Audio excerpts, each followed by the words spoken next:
Me today, uh, it's an interesting week. It's senior week, senior day, and I was thinking about what I wanted to talk about and what I wanted to stress and the message I wanted to get across. And really, I just think about these guys. I think about the five seniors on the defensive line. They're going to be running out of here. I think about their stories.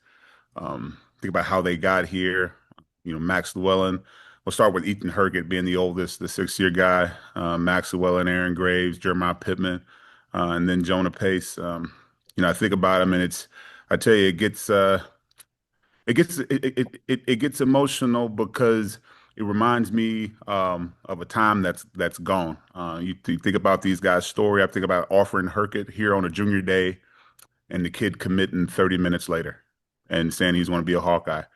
I think about Jeremiah Pittman and Max Llewellyn, kids who did not get to take an official visit because they were being recruited during COVID, and the time spent with those two and their families through Zoom, trying to recruit through Zoom. I remember setting up Zoom meetings with the College of Business, Zoom meetings with the College of Engineering, so they could meet with Jeremiah Pittman.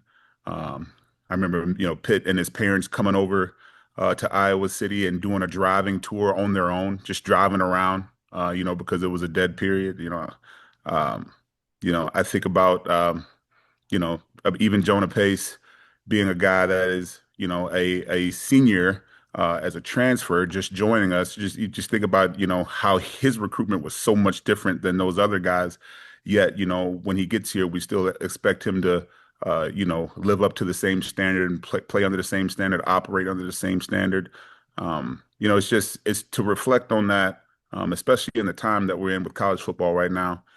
It just gives me some longing and some missing of the days of yore, like the good old days in recruiting. You talk about a kid like Aaron Graves, um, who was as heralded as a high school student athlete in this state, I think that you can think of. Um, football player, basketball player, wrestler, track and field, competing in all those sports. And all he ever wanted to do was be a Hawkeye. And he comes to camp after his freshman year. We offer him a scholarship. He commits and never posts another offer. Um, I just think about those stories and how those guys came to be here, not just their prowess on the field, but just the stories of how they came here, how you get to meet the families, know the families, and then to know that they're all walking into Kinnick and going to play their last game in that stadium in front of the fans. It's pretty it's bittersweet. It's bittersweet. I'm happy for them. All of them are going to go on to do great things. We talk about in the defensive line room being pros, and being a pro has everything to do with how you do things, not exactly what you're doing. You can be a pro at whatever you decide to do if you operate the right way. You don't necessarily have to wear the shield or be an NFL player to be a pro. You can be a pro at whatever it is you choose to do. And I think all those young men are going to go on to be great professionals, whether it's in football or whatever faction of life they decide to pursue. I have no doubt in my mind that they're going to go and excel at it and be, productive members of our society. But yeah, happy for those guys, happy for those five seniors, and after that, I'll open it up for questions. All right, Coach. First question is from Scott Docterman. Kelvin, how you doing today? I'm doing all right. Okay, Tough practice field. So I'm a little cold, man. Trying to warm up. same here. Mm, I'm in the basement, so I'm mm. stuck here.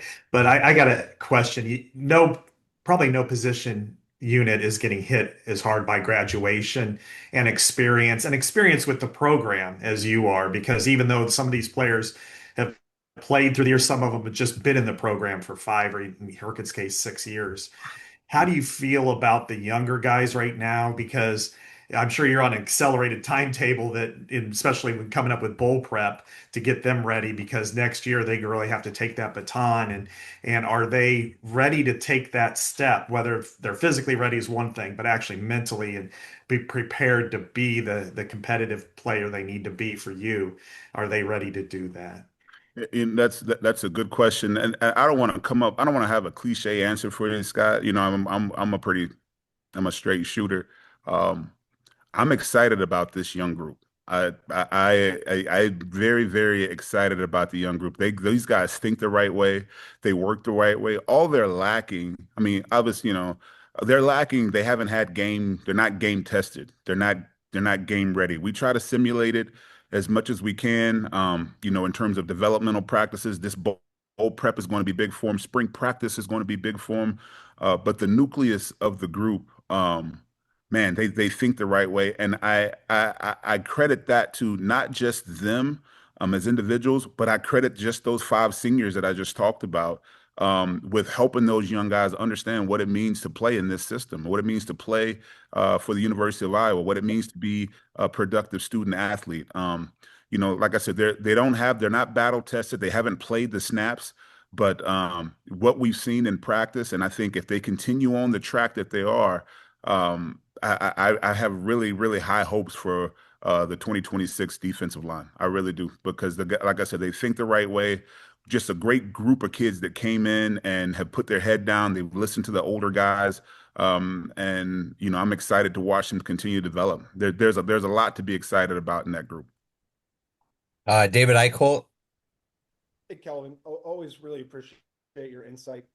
It's kind of funny thinking about Aaron Graves, probably the lowest maintenance recruit you guys have maybe ever had. A guy that's now married, he's got a kid on the way. I guess, how have you really seen him progress from a leadership style over the past couple of years? And how do you think his game is going to translate on Sundays next season? Just from his leadership style, I think Aaron has showed great emotional intelligence. I think that has improved during his time here. Obviously a much ballyhooed recruit, but he did not come in with that type of attitude, and I think that is a credit to him.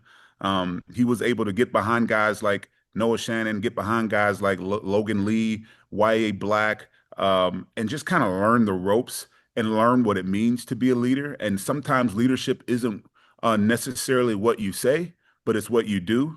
And then at the right time, it's what you say. So I think from a situational and intelligence standpoint, that's where I've seen the most growth. For him to be able to say the right thing when it needs to be said, but most importantly, understand that he's always being watched. And not just being watched because you're the high recruit, the Mr. Football in the state of Iowa recruit, but you're being watched because you're a guy that's been in the program for 4 years, and young people need a model. They don't need a critic, and he needs to model the behavior. He needs to model needs to model the behavior that is becoming of an Iowa Hawkeye, and he's done that. That's the thing that, from a leadership standpoint, I think that's what he's shown the most. And it's not necessarily. Criticizing young people. It's just showing them how to do it. And I think Aaron's done a great job at that. And in terms of the question of how his game translates to Sunday, I mean, I think, just like any other defensive lineman that's left here, they're going to have a great understanding of leverage at the line of scrimmage. They're going to be able to play from a zero all the way out to a five, and they're going to be a guy that's going to do more. And I think that's what Aaron is capable of. It's not flashy, it's not sexy, but it's consistent. And consistency wins. Consistency has value, and I think that's what's going to separate him from the rest of the guys in that class going forward. Next question is from Madison Hirtek with the Gazette. Hey, Coach, nice to meet you. Uh, Wanted to follow up something from your opening statement about just kind of, you mentioned like the days of yore and how college football's evolved a little bit. With this particular senior class, how have you seen them kind of continue to be, I guess, like the quintessential model of the days of yore, not transferring, kind of staying hold in this process when you have guys like Ethan and Aaron and I mean the list goes on, who've waited their turn in line to be able to make a play and then be able to compete the way they have. I think a lot of it starts with just identifying the right person and making sure that they're coming here for the right reasons. Like you have to want to come to Iowa. You have to want to be here. And then once you get here, the community in itself, whether it be the outside, the university community, but also the community within the team, is left to task in terms of retaining you. And all those guys, whether they're from the state of Iowa, not from the state of Iowa, I think they genuinely found something and were able to connect with something at the university, connect with something within the football program that allowed them to stick around. through good times, through the bad times, because every one of them's got a story. It hasn't always been great. I'm sure some would like to play more snaps than they've played. I'm sure some would like to be more productive or this, that, and the other. But there's a reason that they came here from the jump. And I think that is really why they've been able to stick around. And when I talk about the days of yore, like these five guys that are going to leave, when we were recruiting them, none of them had an agent. Unlike the class of 2026 and going before, where every high school kid has an agent, these kids did not have an agent. They were just looking for an opportunity to play at the highest level that they could possibly play at.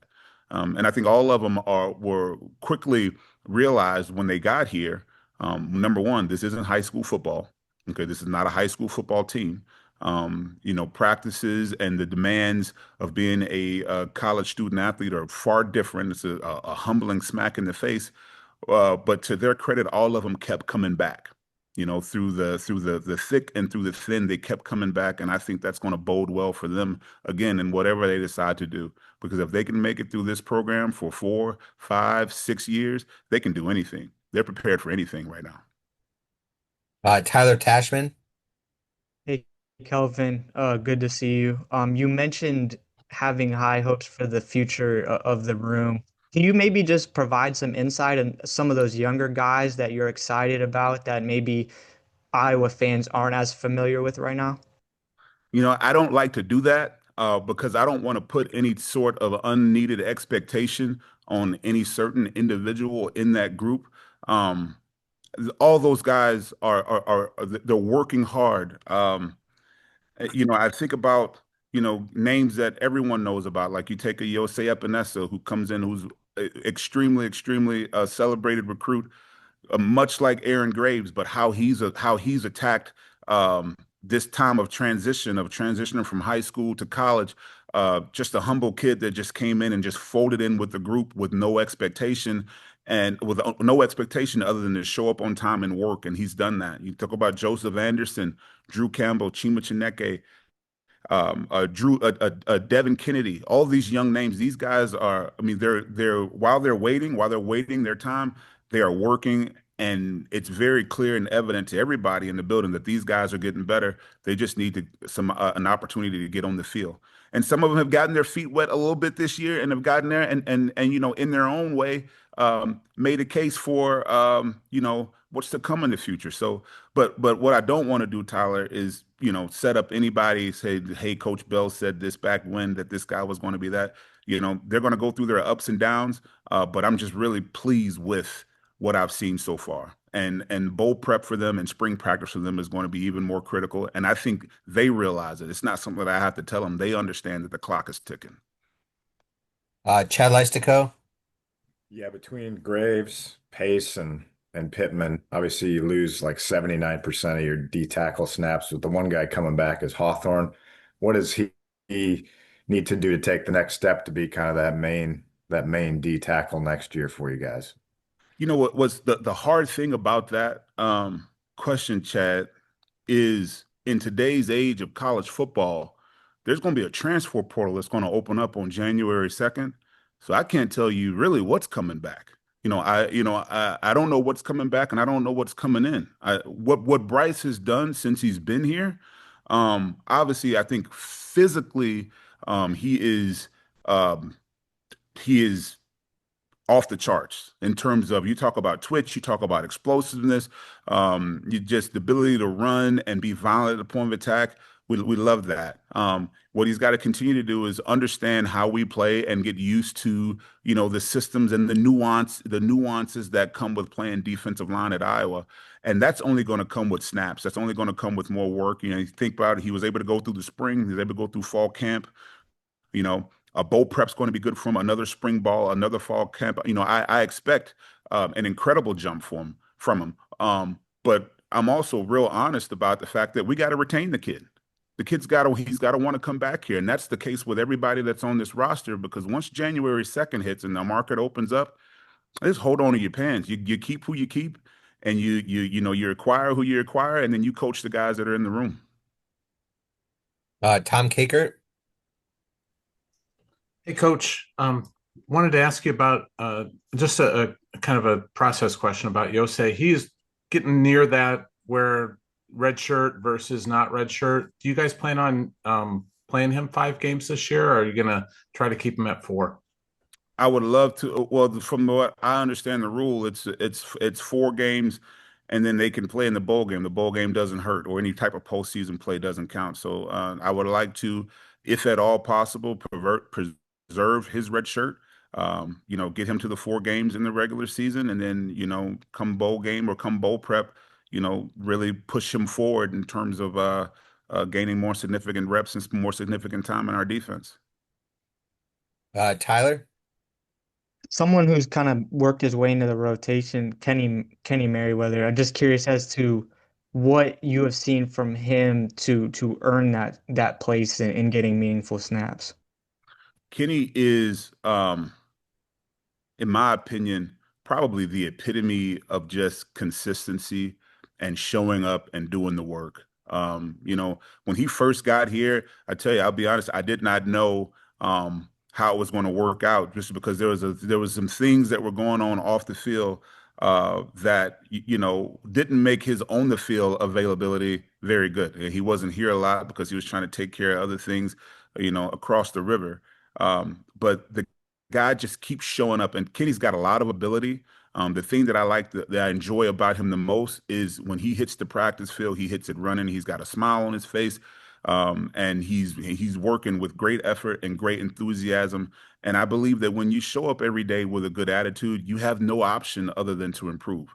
The physical gifts are there, but when he shows up with intentionality and he shows up with a great attitude, he just gets better. And that's what I think you've seen on the field is over time, he just continues to climb just a little bit. It's going to be incremental. The growth is going to be slow. But if we're able to retain and he wants to stay here, then absolutely, I think he's going to have a really, really bright future here because he thinks the right way and works the right way. And I also think he's growing into a leadership role with the young guys in terms of just this is how we go about doing our work here on every day, because that's what it takes. It's every day. It's not some days. It's not some days when you feel good or some days when you feel bad. Kenny's an everyday guy right now, and I appreciate that. Chad? I just want to ask about rush defense. I realize it's a team thing, so I'm not pointing at the defensive line or anything like that, but just as a defense, what can you do to get better against the run? I know Oregon, wasn't the greatest game against the run that day. What's been the issue, and what can you do to get better? Less thinking, more hitting. Less thinking, more hitting. We need to get our cleats in the ground. We need to make a call, and we need to play the call. Every call is sound. Every call is has a weak spot, but every call is sound. When you're stuck in between 2 calls, you got nothing. So I think the less thinking we can do and the more hitting we can do, the better off we're going to be. Okay, we're not going to be in the perfect call every single time. If we can make a call and we can get our guys set and everybody be set and paying attention to the snap count, paying attention to what they see in front of them, I think we got a chance to play pretty good defense. But when you've got, air traffic control going on out there, it's not good. It's not good. It looks bad on tape. Less thinking, more hitting. All right, perfect. Thank you for your time this morning, Coach. All right, thank you. Go Hawks. Thank you.